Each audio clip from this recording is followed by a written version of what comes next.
దైవ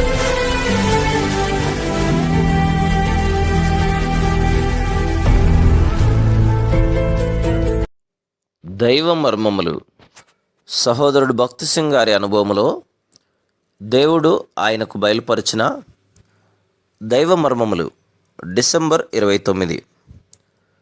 పరిశుద్ధమైన ఆత్మను బట్టి దేవుని కుమారుడుగాను ప్రభావముతో నిరూపించబడెను. రోమా 1:4. యెషయా గ్రంథం 42:1లో దేవుని ఆత్మ ప్రభు మీద ఉండెను, అందువలన ఆయన సమస్తమును మౌనముగా భరించెను. ఆయన సత్యమును అనుసరించి న్యాయము కనుపరచెను. ఎటువంటి లోక ఆయుధములు లేకుండా క్రీస్తు ప్రభు పోరాడి జయించెను. ప్రభు తన దీనత్వం ద్వారా, సేవ ద్వారా ప్రజలను ఆకర్షించనే గాని అధికారంతో కాదు. యెషయా గ్రంథం 61:3లో పరిశుద్ధాత్మ ద్వారా ఆయన సువార్త ప్రకటించెను. ప్రేమ సహనములతో ఆయన సువార్తను ప్రకటించెను.